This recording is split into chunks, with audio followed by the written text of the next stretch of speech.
Hello and welcome to Bristol Ideas. I'm Andrew Kelly. Andrea Elliott is an award-winning investigative reporter for the New York Times. Her awards include the Pulitzer Prize.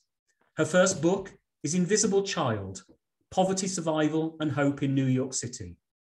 Lucy Scholes in the Financial Times said about Invisible Child, "I defy anyone to read this indelible, virtuosic portrait of contemporary America and not be moved to tears, enraged, but perhaps most of all, to be left feeling deeply ashamed."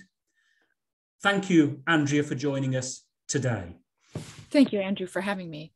That quote by Lucy Scholes in the Financial Times, I have to say, summed up pretty much how I felt about the book as well.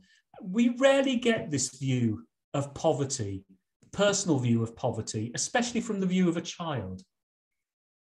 This is true. And it's part of what made me want to seek out this story was the feeling that, or the reality truly, that children don't get heard. They don't have the power of adults, nor the agency.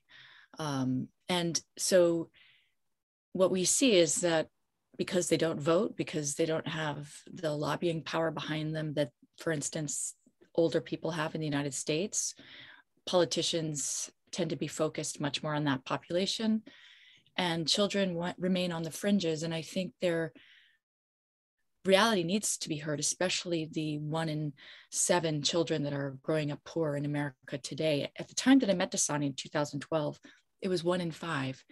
And I do think we're going to see those numbers going back up again, unfortunately, with the eviction moratoriums being lifted after the pandemic. So this is one of the greatest superpowers in the world, the wealthiest nation in the world, arguably, depending on the measure. And we have the highest child poverty rate of any developed nation, aside from Romania. It's astounding. And yet this is a corner that is rarely heard from. When people talk about poverty in the United States, it tends to be a very politicized conversation centering on the adults who are poor. And either they are blamed for their condition or they are used as examples of a systemic failure. And those are the general ideas around poverty, is that you can either criminalize it or blame it or punish it, or you should use it as a reason to change life in America. And that becomes a very heated debate. But the fact of the matter is, no matter where you are politically, you can't deny that there are more than 10 million children growing up poor in this country right now. And they had nothing to do with their lot. They simply are. And so that was my hope, was to get inside the life and world of one child and to experience it from her perspective. It's interesting you point out about who politicians listen to. It's the same here, in fact, that politicians tend to listen to the people who vote. And the older generation does seem to have that sway here as well. Let's talk about the child who you focus on, but also about the family as well. And you've been following this child into adulthood and the family for 8 years now. Yes, I followed them for 8 years. And what I would love to say first about them is that while I set out to write about a child and was very focused on this idea that we were going to tune out all of the adults, the way that Charlie Brown does, where they are just whack, whack in the background and all you really are focused on is the kid. What I came to realize with this child in particular and her family, 7 siblings, 2 parents who are married, living all of them in one room, crammed in this homeless shelter that was overrun by mice. And yet they were just surviving together and so resilient in so many ways. And it was a family that was very deeply connected and had an incredible bond. Is that it was vital to understand, in order to tell Dasani's story, I needed to reckon with the former children that were still inside her parents, that there were many childhoods to write about here, and that these childhoods over time, over generations, were very, very integral to the story. And so the family, I mean, here you have Dasani is the second oldest, but really the person who was the third parent. She was the most kind of the leader of the siblings. And she served as a third parent, and she had great burdens. And yet she also was this kid who was just always pushing for something greater. She was driven by aspiration. And the contrast between those two realities really struck me. What she had to deal with and what she dreamt of having that was different from what she had to deal with. And so she was on the honor roll. She was the fastest sprinter on her block. She was always calling attention and charming people, and seemed like she had a star on her head, as my grandmother would have put it, a star on her head.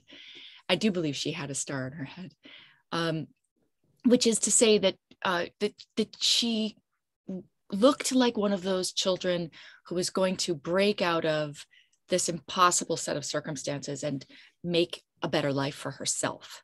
And that is a classic American story that we love to celebrate, the child who gets out and makes it. But what I think you see with Dasani's story, and as I followed her all these years, what became so apparent is that that is a bit of a myth, that for the tiny percentage of children who do make it out, there are so many more who cannot, who are just as capable, just as talented. And so when you look at that fact, you have to then wrestle with the truth, which is that the barriers to success are much greater than any one child's potential. And I do think that that's what Dasani's story shows. Now, you mentioned about the many childhoods and going back generations and so on. You do set Dasani's story in the context of the people who came before her in the family, going right back to the period when, right back to the time of a member of her family being enslaved in America. This was a very important thing for me to understand better, was the history of this family and how that history reflected greater history and greater truths about America, because it was always in our conversations. This was something that was so important to Dasani's parents. They brought it up all the time with me, that they wanted me to feel how present for them the history of slavery in America was. It wasn't a closed chapter. And that incentivized me to really figure out who their ancestors were. And this required the work of basically a lot of work, a lot of digging into documents, but also I hired a genealogist who was wonderful. And yes, we found, and it is not easy to find this, because Black people in America prior to slavery ending were treated in terms of historical documents as property. And so the only way to figure out who anyone was to look at property records, to look at wills, to look at estate records, which is just so chilling.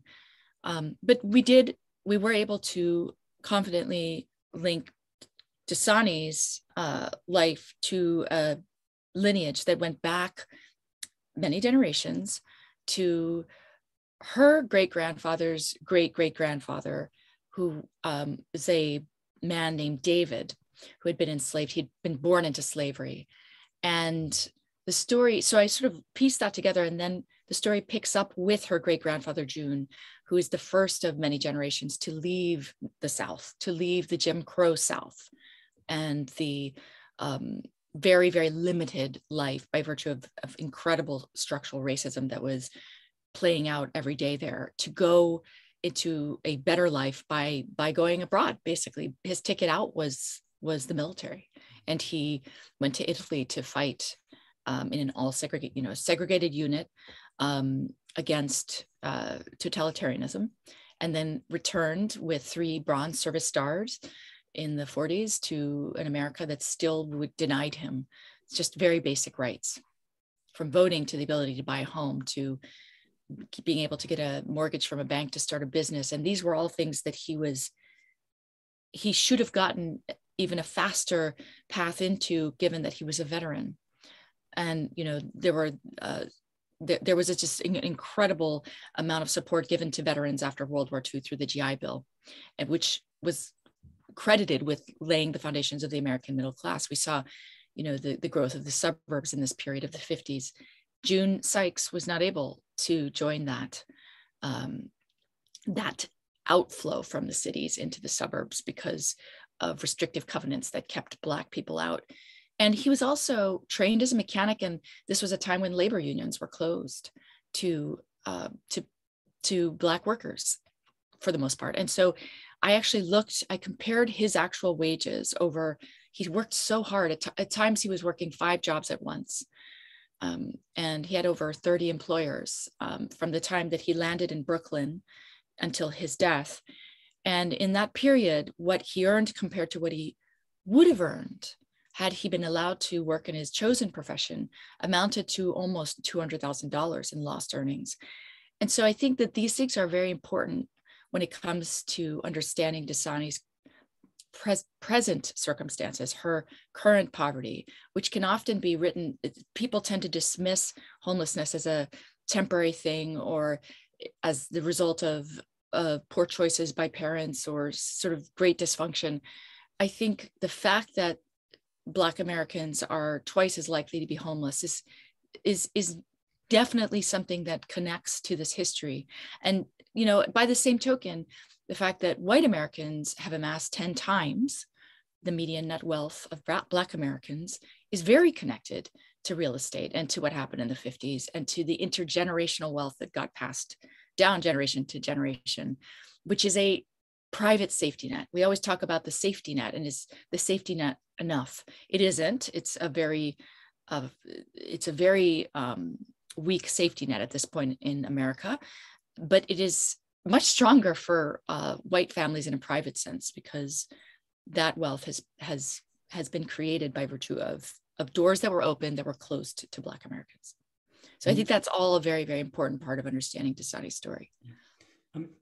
I thought, the way you did that in the book was quite brilliant, really, in taking us through that. And you showed us where Dasani's inheritance comes from, in a way, in certain factors in that. But there's also, you talk about the family now, and these, quite remarkable people you talk about. You can't not be impressed and saddened for them, really. And the more contemporary problems of the mother being addicted to opioids, for example, yes. and the difficulties of finding work, and the very basics of a decent life in a city, housing, work, access, community, and so on.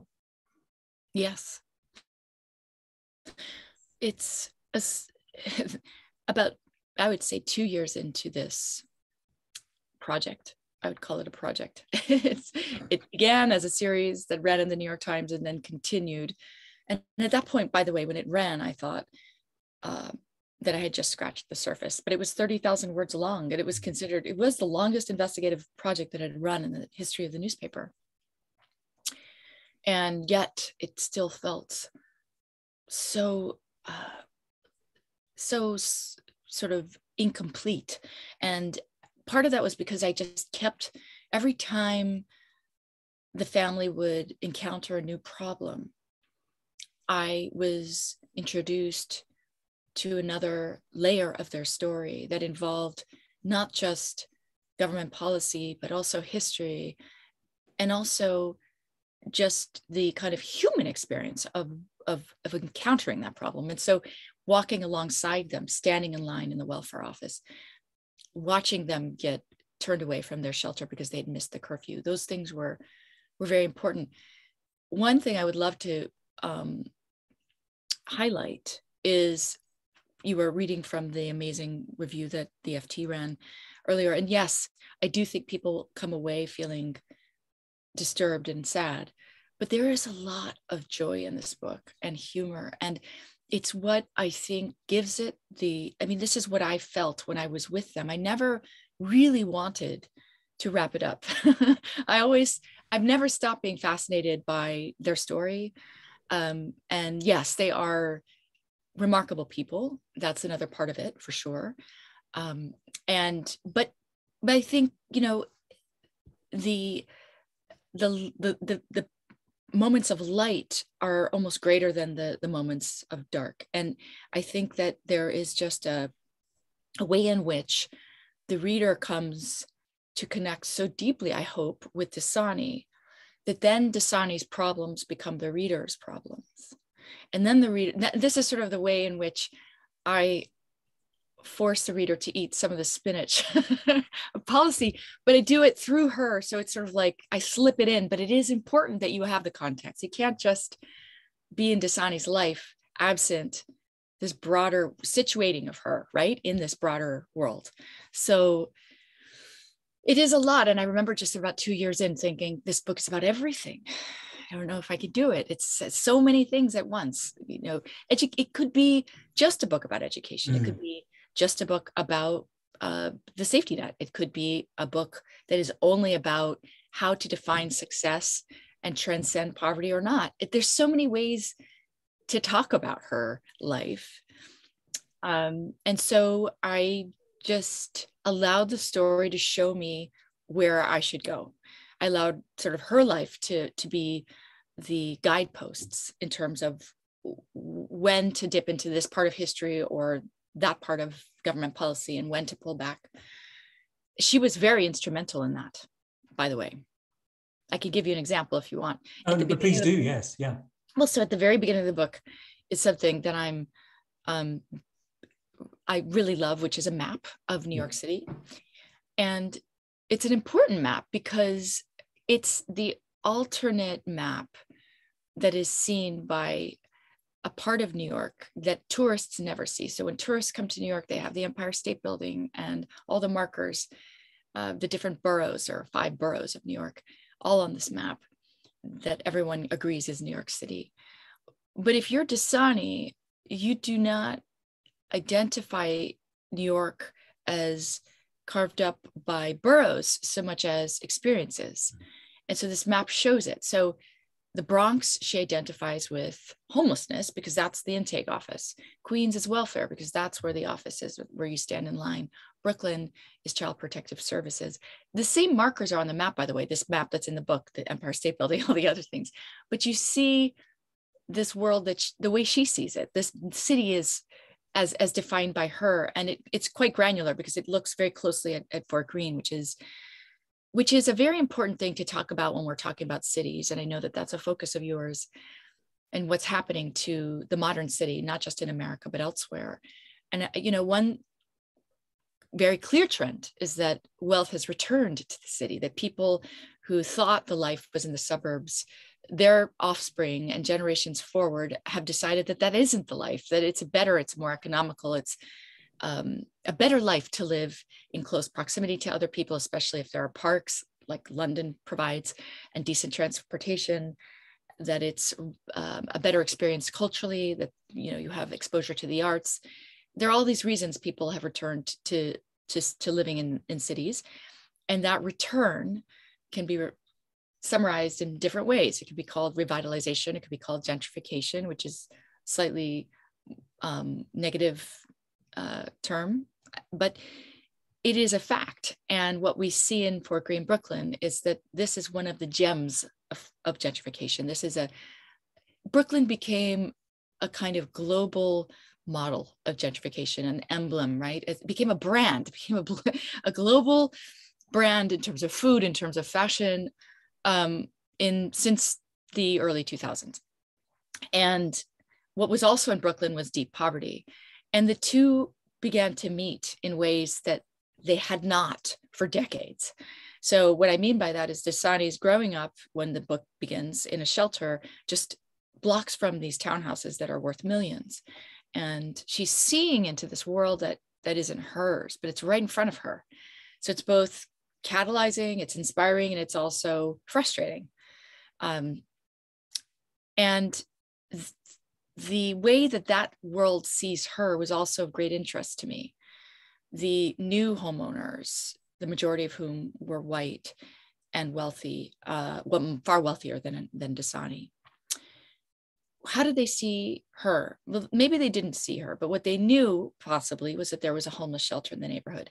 And definitely the view when it comes to homeless shelters is that this is a transient and troubling population.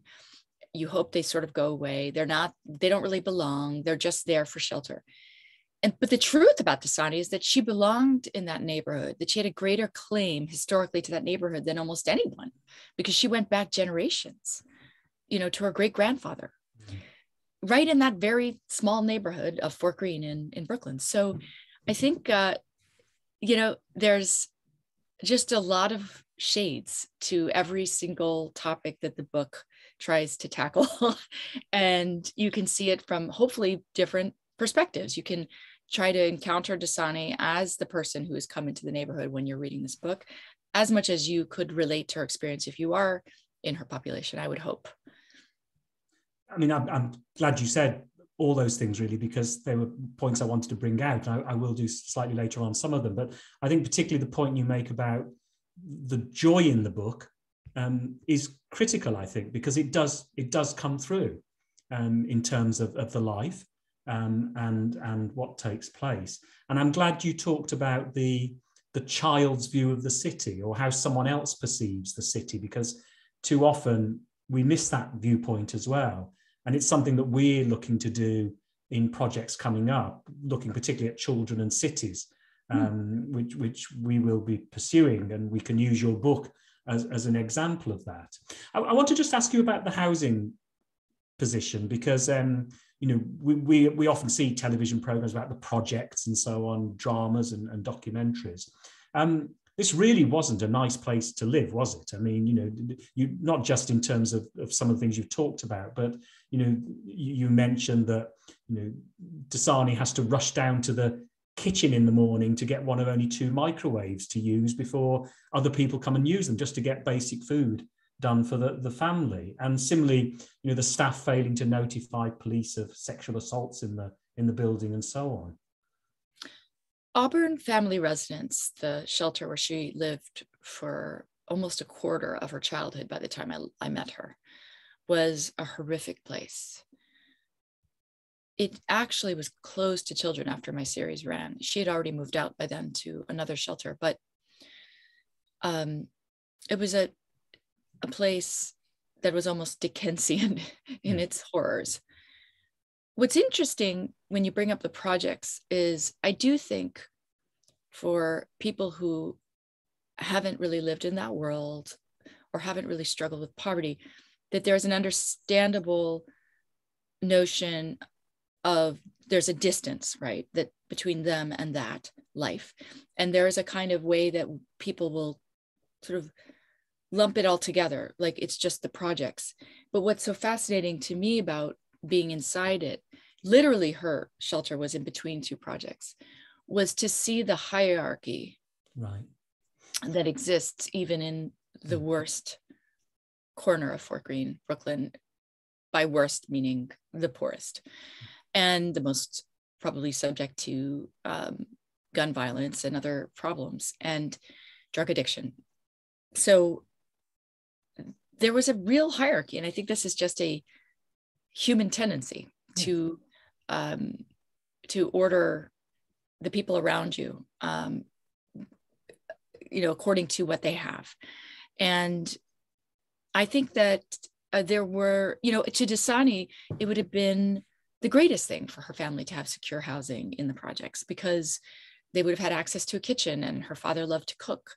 And this would have meant that they would have been eating better, and they wouldn't have been constantly living in fear of being uprooted, and then the serial displacement and trauma that comes with that being a part of their reality was just so hard for Dasani. So I think that to her it would have been great to enter into the upper echelon of that part of her neighborhood. So it's something to wrestle with. But I will also point out that when we talk about housing and the problem of homelessness in America, public housing, which is the projects, and there are vouchers also that help people live almost rent-free. those programs, those federal programs, only help about 3% of Americans. So it may be suboptimal. A lot of people would argue that this is not the way to live.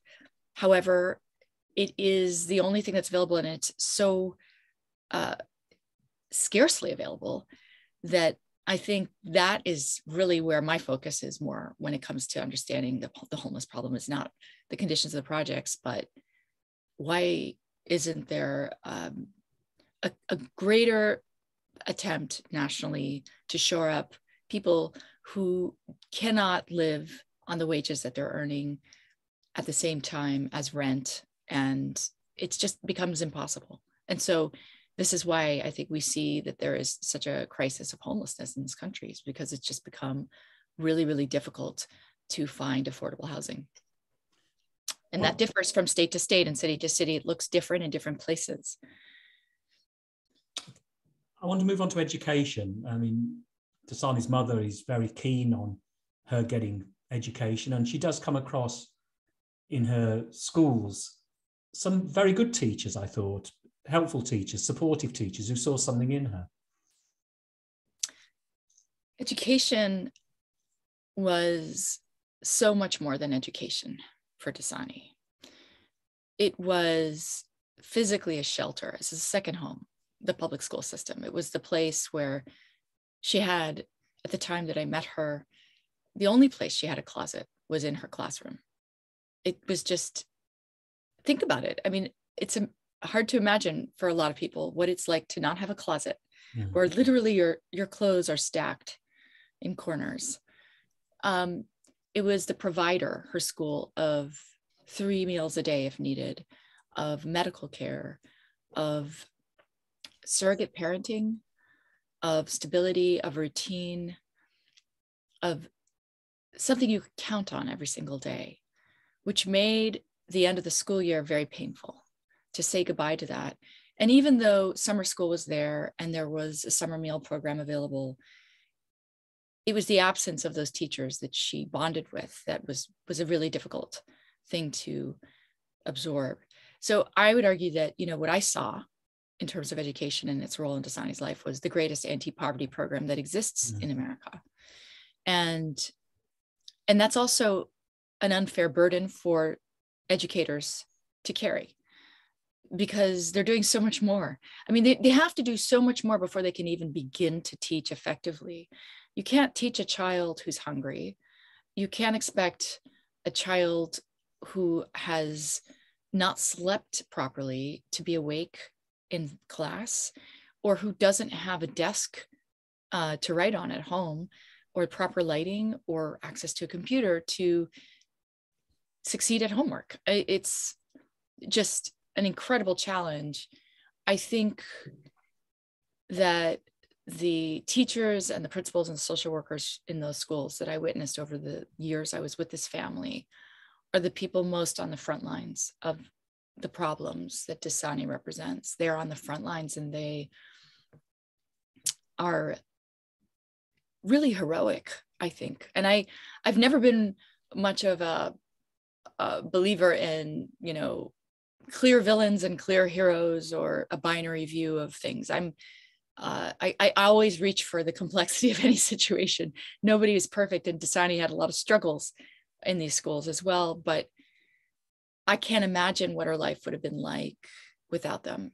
Her mother wanted her to succeed. You know, her mother, Chanel, was someone who suffered a lot as a child, who had access to great education, who had moments of childhood that were very stable because she was in a home that was of better means. It was her godmother's home. She took her in, but that at times was also homeless and with her biological mother, who was addicted to drugs. And Chanel just really, really toggled between these two worlds and struggled and dropped out in the 9th grade, or didn't achieve more than a 9th grade education, I should say. She maybe was in and out of school a little longer than that.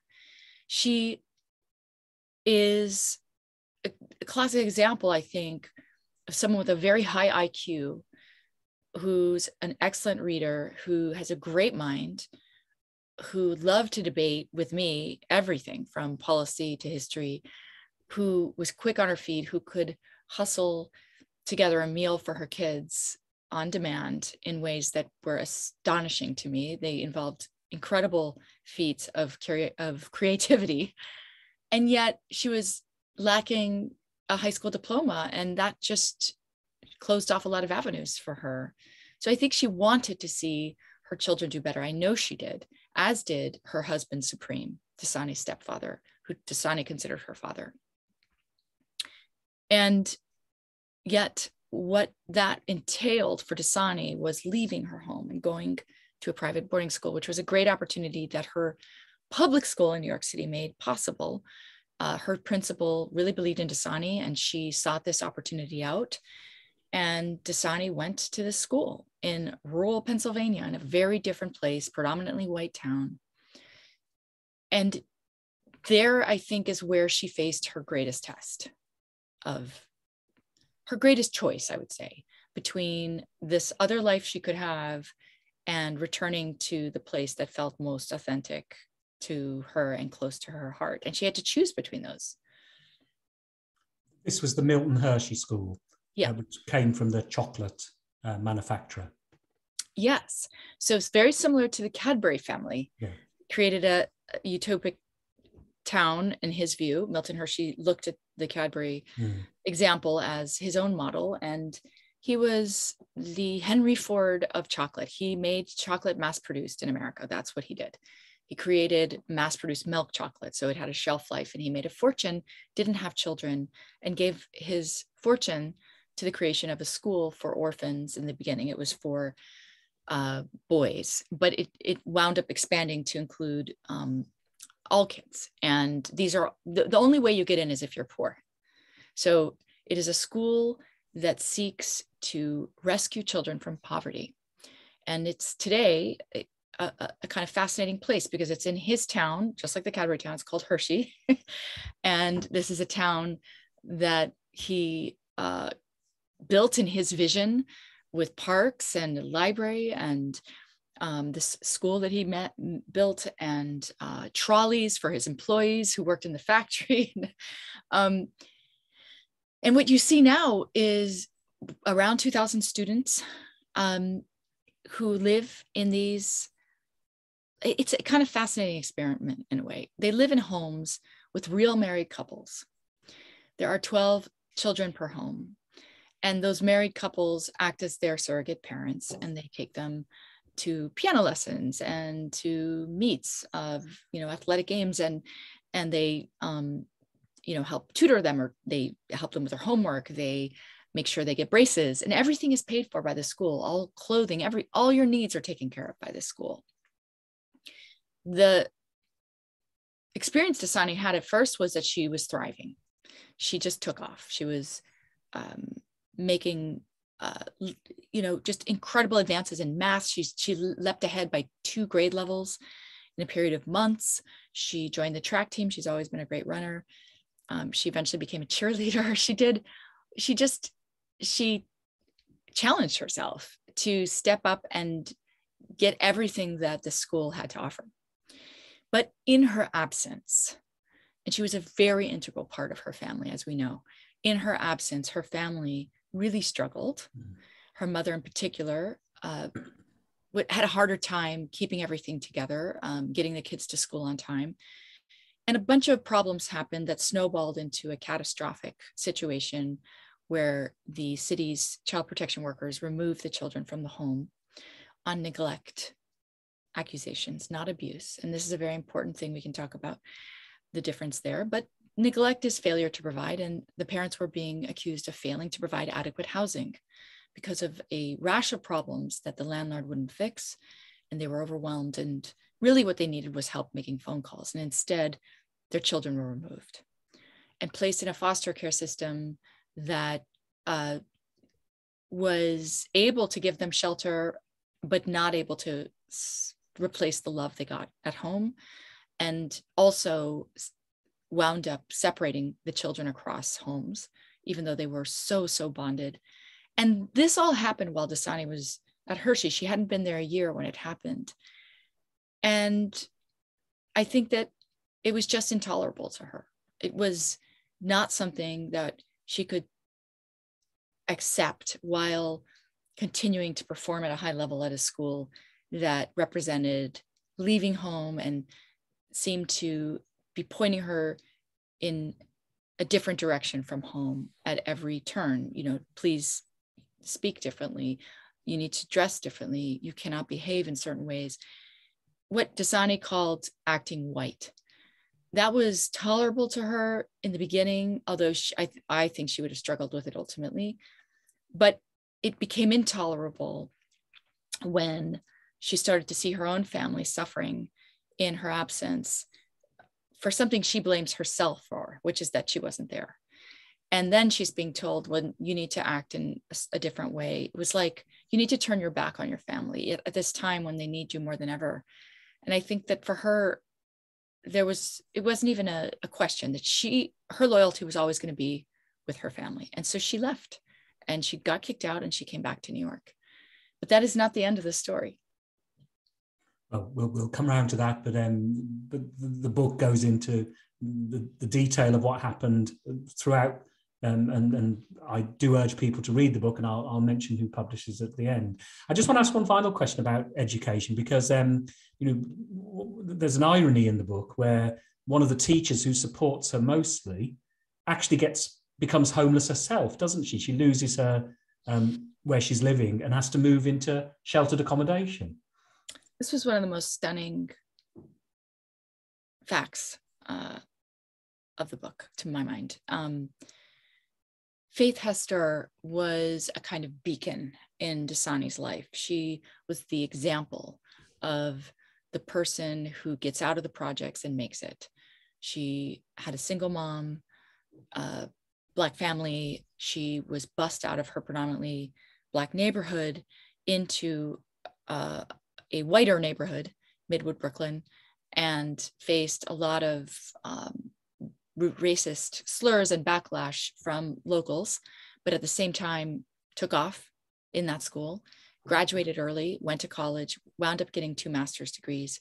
And with all of that, Faith Hester returned to her roots, became a renter in Bed-Stuy, which is near Fort Greene, another touch point of gentrification in Brooklyn. It's incredible what's happened in Bed-Stuy.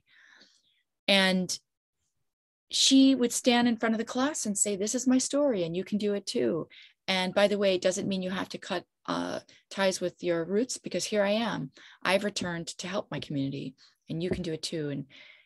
And then as her neighborhood began to change right under her feet, her landlord sold the building because he wanted to flip it for a profit, which was happening all over Bed-Stuy. And she was evicted. And she didn't know what to do. She didn't have the right savings in place. It's hard to rent in New York because you have to line up money to pay the first and the last deposit. And I think, on a teacher's salary, she was making it work, but she didn't expect this to happen. I don't think she was prepared. I was there that day. I saw it happen. It was absolutely devastating to see her having to part with her home. She has a daughter and the 2 of them leaving in a U-Haul and putting everything in storage. And so, yes, they went into the shelter system. 1/3 of the parents of families in the shelter system are working. This is not just the deeply poor like Dasani. It is also people like Faith Hester. And I think that was a very important story to be included in the book, but it wasn't something that Faith was sure she wanted to be made public. And so I left it alone, and I actually wrote the book without that piece. She was still very central to the story. And then when I finished the book, I went to her and we talked about it. And my argument to her was, if you let people know that this happened to you, then they can no longer just say it's the families like Dasani. This actually is so shocking, right? But it's more common than you think. And she agreed with that. And she very bravely decided, and I hope that she will continue to tell her own story, but she decided to include it. And I think that, and after a year, by the way, in the shelter system, she was able to she would never be a renter again. That was her thing. She didn't want to rent again because she never wanted to give anyone that power over her life. And so she saved up enough to be able to put a down payment, on a place in the Bronx, which is the most accessible kind of real estate you can to people who don't have a lot of money in New York City. It's one of the best markets. And so she was able to become a homeowner. And I'm really proud of her for doing that. I think that it was what she deserved, frankly. So she does wind up okay. But what happens with this brilliant, life-changing teacher going to the Bronx? Well, it makes it hard for her to get to the school where these kids love her and need her. She has a 2-hour commute each. I think it's both ways, actually. So I don't know how much longer she can stick it out. And that's what you lose with the lack of affordable housing, is people like Faith Hester from the public school system. You talked then about some of the decision to put this story in the book after obviously gaining permission and so on. There must have been a number of ethical issues you grappled with as a journalist in dealing with this story and the long time you were on it. But one thing that stands out is the immense support that the New York Times had, in terms of the ability to continue an investigation in that initial program, and presumably in terms of supporting you after this as well. The Times was the genesis, right? It was where I was able to give this story life. This is a newspaper that invests in long form journalism, which is so important, and investigative journalism. And so I'm eternally grateful to the paper for launching the story and being patient as I left to write this book. I will be going back very soon. And yes, they've been supportive of the work that I'm doing. I think the response to the book that has in part, shown up in the pages of the book review of the Times and elsewhere is more just about how people have responded to Dasani's story rather than the Times really taking a stand. But I think that, this is a story that includes the Times. I mean, she was on the front page of the New York Times for 5 days in a row. And so you mentioned the ethics. I mean, there's no question that being on the front page of the New York Times 5 days in a row, first of all, that's just a rare thing, even for a president. Yeah. It's going to have an impact on any human, especially one who'd been living in such obscurity. And I think at first I wondered, well, where is this going to go? And is the book that I've set out to write really just going to be about the period that I followed her before she became momentarily a public figure, because maybe that's where I need to focus. And so I was really focused on the history in that moment and less on I was following her every day, but I was thinking of the book or conceiving of it as something that was bookmarked by the period when I began and the period when the series ran. And instead, what I saw was that so little changed. And at the same time, incredible things kept happening, both good and bad, that just made me want to keep reporting it. And so I think that the ethical challenge for people who are doing ethnographic work, or what I call immersion, that I consider myself an immersionist. I say I'm not there's two things you should know about me. I'm not really a reporter, I'm an immersionist. I really immerse. I mean, it is a form of reporting, but it's not daily deadlines so much as getting as deep inside as I possibly can in order to tell the story in a vivid and authentic and what feels like the most fully realized way I can. So that's immersion. And I'm not a writer, I'm a rewriter. I really think of writing as you put something down and then that's where the work only begins. And the rewriting is, very much relying on a bunch of things that I use, tools that I use to make sure that I've understood what's happening and captured it. on several levels. So one is audio, one is video. I rely a lot on video because I don't trust my memory. But the difficulty of that work, I think, is that I had to wear these two hats. One was the hat of worker hat of here I am to do a job. And one was the hat of just being a human being. And you don't take off the human hat when you're working. You just wear both hats because you can't help but feel things. And that then creates struggles when you feel challenged or called upon to intervene. And at the same time, if you do that, are you changing the story? Are you becoming a part of the story? And I think these are just things I constantly wrestled with. I could not tolerate seeing the children hungry. I thought it was fine for me to bring them food. We had a very deep bond. I was close to this family. And so there were all kinds of ways in which I think I walked that line very carefully. In terms of, what could I have done as a reporter? What didn't I do? I wrestle with that still every day. I think that there were things I could do in my reporting role that then created somewhat of a bomb in my human role. So I'll give you an example. Nana, the sister of Dasani, the stepsister who is going blind because she has a genetic disease in her eye. She lost her glasses at one point, and this was a very bad thing. It meant that she was going to slide behind in school, and it was not my role to go and take her and get her new glasses. And at the same time, I couldn't live with myself had I not helped her in some way get her vision back. And so I just thought, hey, I'm going to call her ophthalmologist and interview that person. And yeah, one call from the New York Times, they were like, oh my God, she doesn't have glasses. And suddenly, and the interview was actually helpful to the reporting as well, but it also resulted in her being taken care of.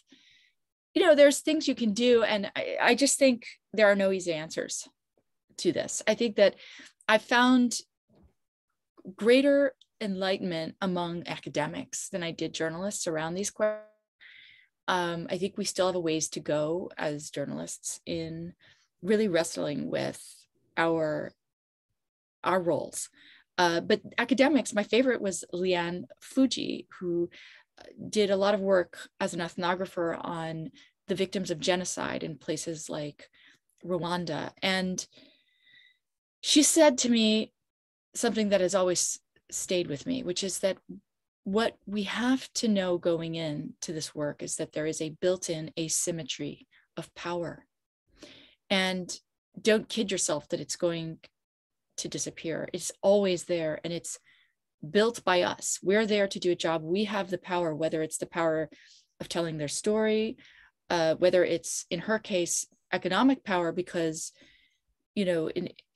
academics often provide a stipend to people they're interviewing, which is defensible because they're taking time out of their really difficult days to give Liane Fuji the information she needs.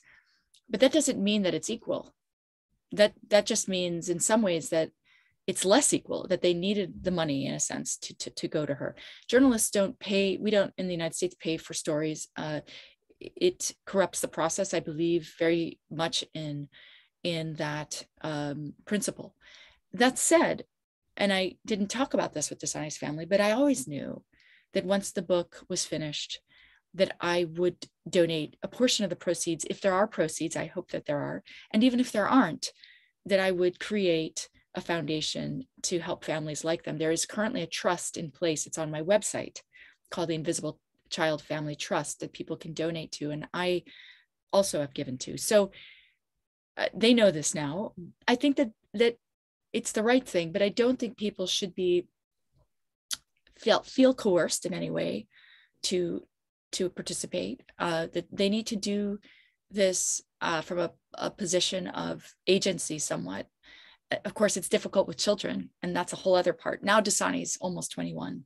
So she signed off on this book as an adult. She knows the book intimately, read it. I read it to her actually over the course of 5 days because I didn't think she would stick with it. It's long.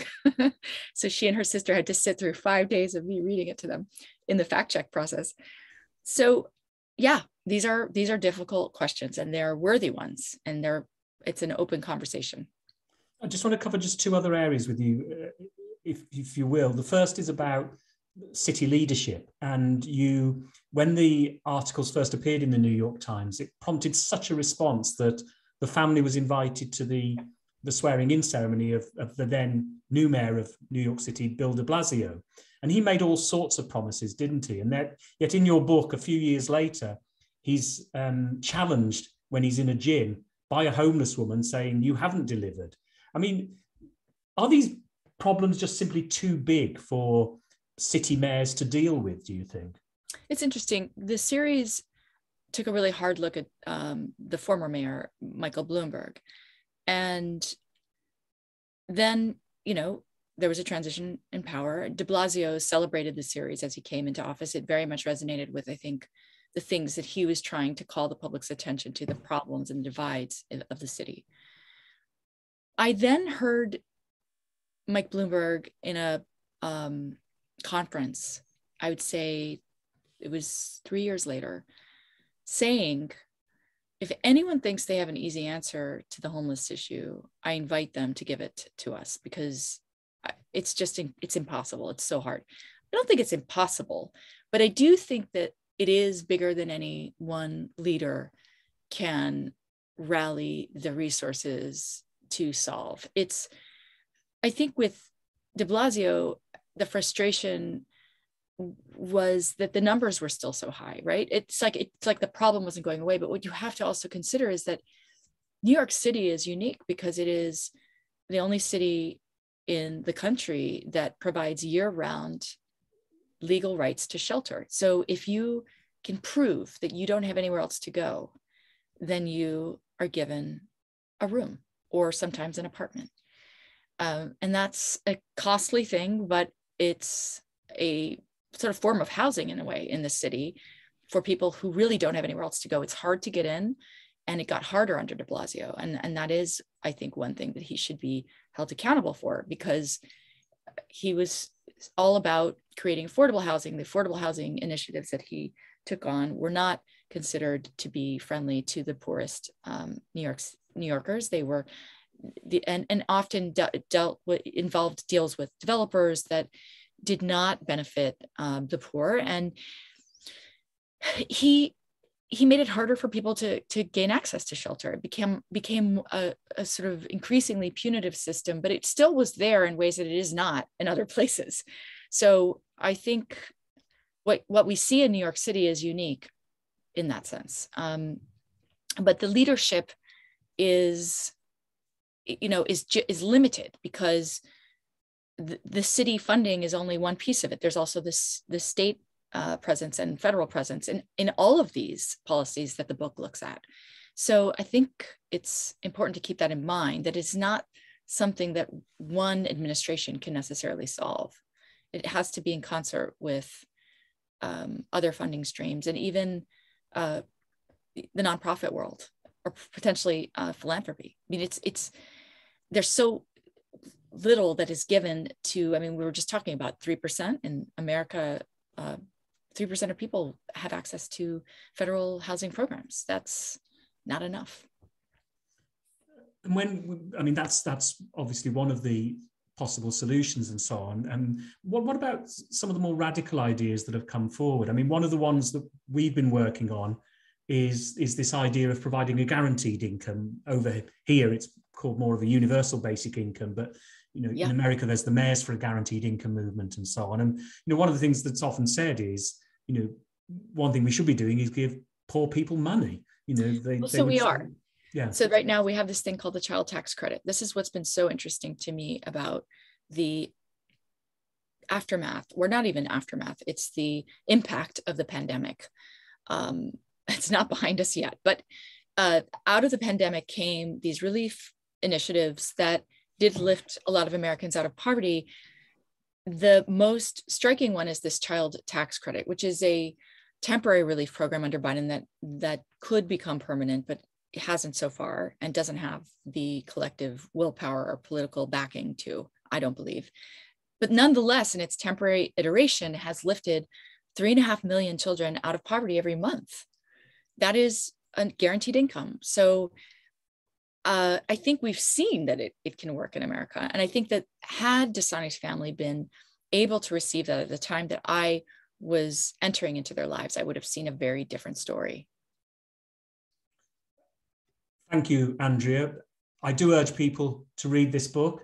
We've only been able to cover a fraction of the material in it. It is a most remarkable book. Christina Patterson, in her review for the Sunday Times, compared this book and Andrea's work justifiably, I think, to George Orwell. Thank you so much. It's full of lessons for New York, but also for other cities as well. Invisible Child is published by Hutchinson Heinemann in the United Kingdom. It was one of Barack Obama's books of 2021, a New York Times top 10 book of last year, and I'm sure will be a book of the year for many here too. Thank you, Andrea Elliott, for your work and for joining us today. Thank you very much. Thank you.